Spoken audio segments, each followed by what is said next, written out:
नमस्कार, आप देख रहे हैं हिंदी खबर एक्सप्रेस और मैं हूं आपके साथ मानवी ठाकुर। शुरुआत करते हैं आज की खास खबरों से। 12 जुलाई को दिन दिहाड़े शहर के बीच से हुए मोहित यादव अपहरण कांड का आज एसपी बस्ती गोपाल कृष्ण चौधरी ने खुलासा करते हुए बताया कि अपहरण के दिन ही उसके साथ मारपीट होने से उसकी मौत हो गई थी और अभियुक्तों ने शव को नदी में फेंक दिया था। इसके पहले नामजद 4 अभियुक्तों की गिरफ्तारी हो चुकी थी और आज 3 अभियुक्तों की गिरफ्तारी कर जेल भेजा गया है। वहीं एसपी ने अपने बयान में बताया कि जो पहले अभियुक्त सत्यम गिरफ्तार हुआ है, उसके भाई के साथ मोहित यादव ने अश्लील वीडियो बनाया था, जिसका बदला लेने के लिए सत्यम ने कई अन्य लोगों के साथ मिलकर इस घटना को अंजाम दिया था। हालांकि अभी मोहित यादव के शव की बरामदगी नहीं हो पाई है। एसपी ने बताया कि एक अभियुक्त अभी गिरफ्तार नहीं किया गया है, उसकी गिरफ्तारी के पश्चात लोकेशन बताने पर ही शव बरामद किया जाएगा। हालांकि एसडीआरएफ सहित कई टीमें लगाई गई हैं जो लगातार शव तलाश कर रही है। में मोहित यादव प्रकरण में बताना है कि सूचना मिलने पर सभी अधिकारी मौके पर पहुंचे, एसओजी सर्विलांस की टीम बनाई गई। इसमें 12 घंटे में ही अभियुक्तों तक पुलिस पहुंच गई थी। 4 लोगों को गिरफ्तार करके अगले दिन जेल भेजा गया था। उसी क्रम में आज 3 लोगों को गिरफ्तार किया गया है। इसमें आदित्य विक्रम सिंह, प्रेरित पाल और अनुद्राक्ष पांडे की गिरफ्तारी हुई है। घटना के संबंध में अमन, एक अभियुक्त, ने बताया कि उसका भाई सत्यम कसौदन की मोहित से बातचीत होती रहती थी। कॉल डिटेल्स में भी इसकी पुष्टि हुई है। मार्च के महीने में उसने उसको बुलाकर उसके कपड़े उतारकर एक आपत्तिजनक वीडियो बना लिया था, जिससे उसको ब्लैकमेल करता था। ये उसके फ्रेंड सर्कल में भी सबको जानकारी थी। वो वीडियो पुलिस के पास उपलब्ध है। उसके बाद सत्यम ने आदित्य विक्रम सिंह से मदद ली और अन्य दोस्तों से मदद ली कि मेरा ये वीडियो डिलीट करवाना है। तो इसी प्लान में ये लोग मोहित के घर पहुंचे। वहाँ पे उसको मोटरसाइकिल पर बैठा के ले गए लालगंज थाना क्षेत्र में नदी किनारे। वहाँ पर उससे मारपीट की। मारपीट में उसकी मृत्यु हो गई। मृत्यु के बाद प्रिंस और इलियान और एक और आदमी एक सफारी गाड़ी में उसको वहाँ से ले गए। बाकी लोग वहाँ से फरार हो गए और उन प्रिंस ने कुआनो नदी में बॉडी गिराने की बात दूसरों को कही थी। एग्जैक्ट स्थान का पता प्रिंस की गिरफ्तारी के बाद ही पता चलेगा। तो इसमें अन्य अभियुक्तों के नाम प्रकाश में आ गए हैं। हत्या की धारा बढ़ा दी गई है। सभी पे कठोर से कठोर कार्रवाई की जा रही है। अन्य अभियुक्तों के खिलाफ वारंट लेकर 25,000 का इनाम घोषित करके आगे गुंडा गैंगस्टर की भी कार्रवाई की जाएगी। इसमें मोहित के शव के लिए एसडीआरएफ की टीम आई है और अन्य जिलों से भी संपर्क किया जा रहा है। आगे की कार्रवाई प्रचलित है। सिद्धार्थनगर जिले के डुमरियागंज तहसील में शियाओं की आबादी वाले कस्बा हल्लौर में आज 10वीं मुहर्रम इमाम हुसैन की शहादत के मौके पर शियाओं ने मातम करके उनकी याद मनाई। इमाम हुसैन की याद में मनाए जाने वाले इस मुहर्रम में छोटे बच्चों से लेकर बड़े व बुजुर्गों ने भी इसमें हिस्सा लिया। आपको बता दें, दुनिया के त्योहार का अपना ही अलग महत्व होता है। बहुत से त्योहार खुशियों का इजहार करते हैं, वहीं कुछ ऐसे भी त्योहार हैं जो हमें सच्चाई और मानवता के लिए दी गई जो शहादत की याद दिलाते हैं। मुहर्रम जो पैगंबर हजरत मोहम्मद साहब के नवासे इमाम हुसैन और उनके साथियों की शहादत की याद में मनाया जाता है। इमाम हुसैन की शहादत में देर रात मातम और शहादत को याद करते हुए अंगारों पर चलकर मातम मनाया गया।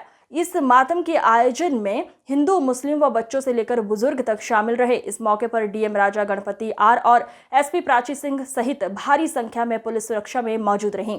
मातम करने का फकत एक मकसद है कि जिस तरीके से इमाम हुसैन को प्यासा भूखा 3 दिन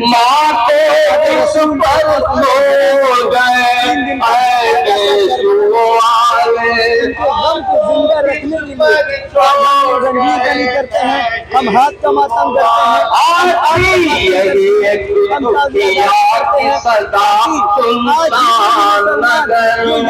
माविया को सपोर्ट करते हैं, वो उनकी हकीकत जान जाए। किस तरीके से माविया और माविया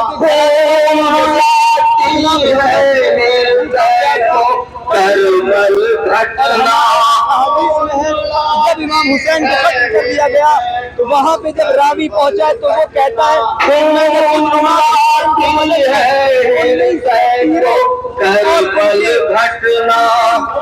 लिबास नहीं था, उनके लाशे पर घोड़े दौड़ाए, उनके 6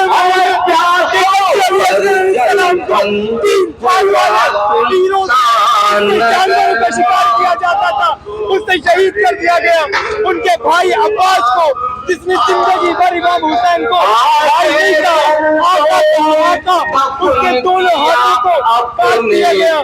जब वो घोड़े से गिरे तो उनके हाथ ना थे कि वो जमीन पे सहारा ले सके। बस उन मजलूमों को याद में उनकी शहादत को जिंदा रखने के लिए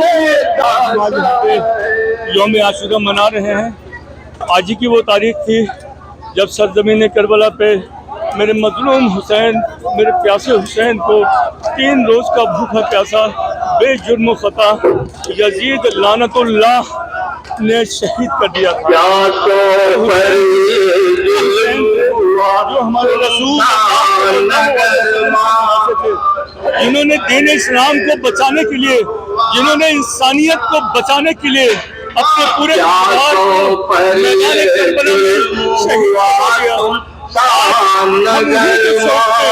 उन्हीं के गम में यहाँ पे अपनी खराजी अकीदत पेश करते हैं। ये मुहर्रम सिर्फ मुहर्रम नहीं है, बल्कि पूरी दुनिया में ये आतंकवाद के खिलाफ एक ऐलान है कि हुसैनी हमेशा मजलूम रहे हैं और आतंकवाद का हमेशा से विरोध करते रहे हैं। कभी भी हुसैनी मुसलमान आपको पूरी दुनिया में आतंकवादी नहीं मिलेगा। आज इन आंसुओं से, इन खूनों से हम अपने मजलूम हुसैन को बदला दे रहे हैं, उनको आगे अमृत पेश कर रहे हैं। इसलिए हम मुहर्रम मना रहे हैं। मुहर्रम के जुलूस में सुरक्षा के बहुत पुख्ते इंतजाम किए गए हैं। अभी मेरे और जिलाधिकारी द्वारा हल्लौर डुमरियागंज में हम लोग यहाँ आए थे और सभी से वार्तालाप भी की गई है। बॉक्स फॉर्मेशन में ड्यूटियां लगी हैं और अच्छे से हर जगह ड्यूटीज की जा रही हैं। साकुशल हर जगह जुलूस निकाले जा रहे हैं और साकुशल इस पूरे मुहर्रम के त्यौहार को हम लोग साकुशल संपन्न कराएंगे। हाँ, शौरतगढ़ में तनाव की स्थिति हमेशा रहती है। इस बार अभी तक पीसफुल रहा है सब। अभी मेरे द्वारा वहाँ का निरीक्षण भी किया जाएगा और होपफुली इस बार बहुत अच्छा रहेगा सब कुछ। शहर विधायक आकाश सक्सेना ने कहा कि सामाजिक प्रतिबद्धता के साथ मुख्यमंत्री योगी आदित्यनाथ की नेतृत्व वाली सरकार आपदा पीड़ितों के साथ खड़ी है। सरकार के पूरा ध्यान अपने राज्य के प्रत्येक नागरिक की सुरक्षा व संरक्षण की ओर है। मिस्टनगंज में बीती 6 जुलाई की रात को तेज बारिश के कारण जर्जर मार्केट गिर गई थी। मलबे में दबने की वजह से एक महिला की मौत हो गई थी। मृतका की शिनाख्त मंदिर वाली गली निवासी सीमा रस्तोगी के रूप में हुई थी। इसके बाद शहर विधायक आकाश सक्सेना ने मौके का जायजा लिया था और अधिकारियों को पीड़ित परिवार की आर्थिक सहायता उपलब्ध कराकर मदद करने के निर्देश दिए थे। प्रशासनिक स्तर पर सर्वे के उपरांत मृतक महिला के पुत्र कमल रस्तोगी को राज्य आपदा मोचन कोष से 4 लाख रुपए की आर्थिक सहायता उपलब्ध कराई गई। बुधवार को शहर विधायक आकाश सक्सेना उपजिलाधिकारी सदर मोनिका सिंह कमल रस्तोगी के आवास पर पहुंचे और उसे प्रमाण पत्र दिया। एसडीएम ने बताया कि सहायता राशि लाभार्थी के खाते में आरटीजीएस के माध्यम से पहुंच गई है। जी आकाश जी, आज चेक दिया आपने क्या है? देखिए, अभी 10-15 दिन पहले बहुत मूसलाधार जो बारिश हुई थी, उससे मिस्टरगंज के चौराहे के पास जो दुकानें गिरी थी, उसमें एक बहुत वृद्ध महिला थी, श्रीमती सीमा रस्तोगी जी, जिनकी वहाँ डेथ हो गई थी। मुख्यमंत्री राहत कोष से हमने मांग की थी उसी दिन कि इनको जो राशि है वो मिली थी। मुख्यमंत्री जी ने 4 लाख रुपए की धनराशि इनके परिवार को दी है। इनके अकाउंट में वो ट्रांसफर हो चुकी है और इसके अलावा जो इनका घर है वो भी काफ़ी जर्जर है, तो उसको भी पूरा घर को सरकार नए रूप से बनाना चाहती है, जिससे पूरी तरीके से इनका जो पालन पोषण है वो ठीक हो सके। बाकी जो मानसिक रूप से थोड़ा सा इनको जो प्रॉब्लम है, हम उसकी तरफ भी यहाँ पर जितने हमारे जो आसपास के लोग हैं उन लोगों ने सबने मिलकर सब पूरी सेवा में लगे रहते हैं और हमारा पूरा विश्वास है कि ये लड़का बिल्कुल ठीक हो जाए। बरसात के मौसम में ऐसे जो ये जर्जर मकान है उन लोगों के लिए क्या किया जाएगा? कुछ देखिए, चिन्हित किए गए फिलहाल तो सबसे पहले जो सरकारी जो बिल्डिंगें हैं जो बहुत पुराने समय से जो गिराव हैं, पहले उसको चिन्हित किया गया है ताकि जिससे कोई भी जनहानि ना हो। जैसे पहले भी यहाँ जो पुरानी ऐसी बिल्डिंगें थी जो गिरने को तैयार थी, उसको हमने काफ़ी हद तक उसको सब बिल्डिंग को चिन्हित करके हटवाना शुरू कर दी। और बहुत सारे लोग पुराने घर भी ऐसे हैं जिनको कहा जाएगा कि भाई इसको स्वयं उसको गिराकर इसको नए रूप से बनाएं, क्योंकि क्या होता है बरसात का मकान गिरने पे नुकसान बाहर वाले को भी हो सकता है। अच्छा आकाश जी, अभी कुछ दिन पहले एक बच्ची जो आपको रात में मिली थी, उसके लिए भी आपने काफ़ी प्रयास किया था। ऐसे कई मतलब बच्चे हैं जिनकी मेंटली मतलब जो है कोई दिमागी या किसी तरह के, तो उनके लिए बच्चे, ऐसे बच्चों के लिए आपको एक विधायक की क्या व्यवस्था की जा रही है? देखिए, यहाँ जो छोटे बच्चे होते हैं, अभी मुश्किल से महीने भर पहले अभी एक सड़क पर लगभग 1-1.5 साल का बच्चा वहाँ मिला था, तो बुखार में वो था, तो उसको पहले हम सर्किट हाउस गेट के पास सीवर लाइन डाले जाने के लिए गड्ढा खोदे जाने के दौरान ज्वलनशील गैस की पाइपलाइन भी कट गई है। इससे तेज आवाज के साथ निकल रही गैस से बड़ा हादसा हो सकता था, पर अधिकारियों और कर्मचारियों को इससे कोई वास्ता नहीं था। इस ओर से बेफिक्र कर्मचारी काम में लगे थे कि अचानक गोविंदनगर विधायक सुरेंद्र मैथानी वहां पहुंच गए। जनता की जान का जोखिम देख विधायक कर्मचारियों पर बरस पड़े। तुरंत फोन पर अधिकारियों को कड़ी फटकार लगाई गई। विधायक ने उनके खिलाफ रिपोर्ट दर्ज कराने की चेतावनी दी है। विधायक के कड़े तेवर के बाद व्यवस्था दुरुस्त की जाने लगी थी। बुधवार दोपहर 12 बजे विधायक सुरेंद्र मैथान सर्किट हाउस आए।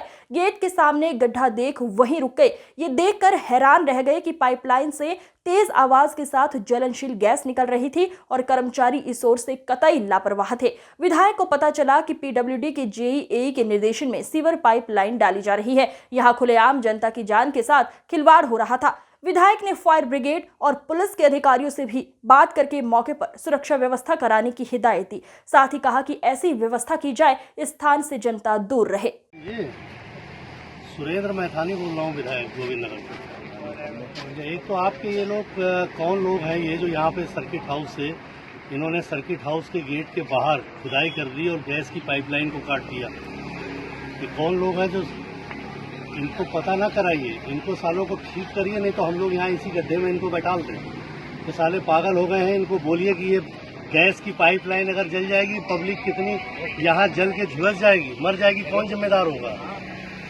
आप तो खैर अभी आए हो, लेकिन इनको बोलो जो कौन है जेई और एई, इनको कहिए यहाँ आए सर्किट हाउस के गेट के बगल में। अभी मंत्री जी आ रहे हैं, उनका रूट चेंज किया गया। पुलिस अपना व्यवस्था में है, मुहर्रम के जुलूस में, वो तो कहिए वो लोग छोड़ करके यहाँ आए, कौन जिम्मेदार होगा इसका?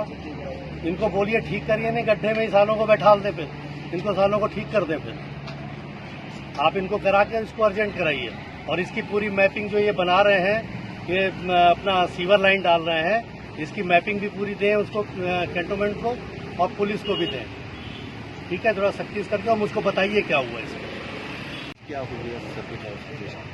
तो सर्किट हाउस से बगल से सीवर लाइन को डाला जा रहा है और मुझे लगता है बिना मैपिंग को देखे हुए और बड़े ही अनाड़ी लोगों ने, ये भी मुझे लगता है सस्पेंड होने लायक है कि इसने बिना जानकारी के और गैस की बड़ी लाइन जा रही है उसको डैमेज कर दिया। गैस निकलने लगी, कोई ब्लास्ट हो जाता। फायर ब्रिगेड की हमारी तुरंत गाड़ी आई, पुलिस के हमारे सब चौकी इंचार्ज, ऐसे सारे लोग, पुलिस के लोग जो मुहर्रम के महत्वपूर्ण जुलूस में वो व्यवस्था को देख रहे हैं, वहाँ छोड़ करके यहाँ आए।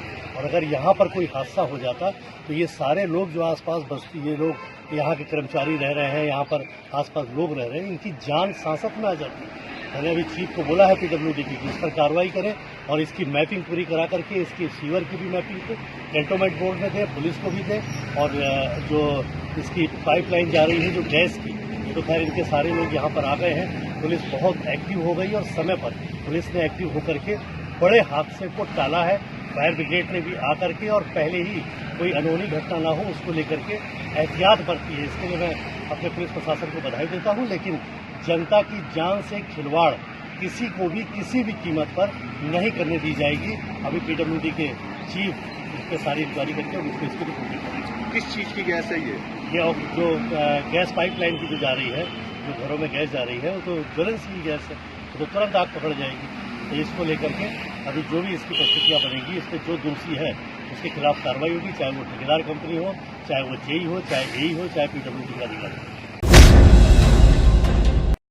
गैसड़ी बलरामपुर पिपरा बाजार से बुधवार को 10वीं मुहर्रम का जुलूस निकला। शिया समुदाय का बड़ा इमाम बाड़ा से दरोगा गुप्ता व सुन्नी समुदाय का सुन्नत जमात मस्जिद से कोटही माता मंदिर होते हुए दोनों का मिलान दरोगा गुप्ता के घर होते हुए जुलूस निकाला, जिसकी मजलिस तकरीर को मौलाना मोबिन हैदर ने संबोधित किया। उन्होंने बताया कि इस मुहर्रम सन 61 हिजरी को इमाम हुसैन ने 72 कुर्बानियां पेश की थी। सबसे आखिर में खुद इमाम हुसैन कुर्बानी देने के लिए आए।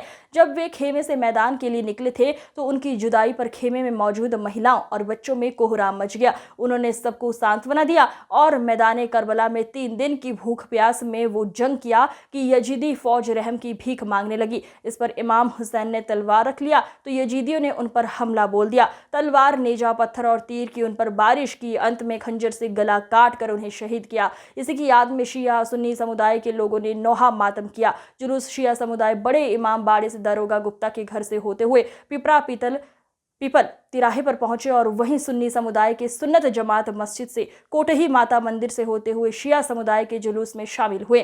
पिपरा पीपल तिराहे पर पहुंचकर वो मौलाना मोबिन हैदर द्वारा तकरीर की गई और वहीं मातम करते हुए करबला में शाम को समाप्त हुआ। पिपरा पीपल तिराहे पर जंजीर का मातम भी किया गया। आज की खबरों में बस इतना ही। देखते रहिए हिंदी खबर एक्सप्रेस। नमस्कार।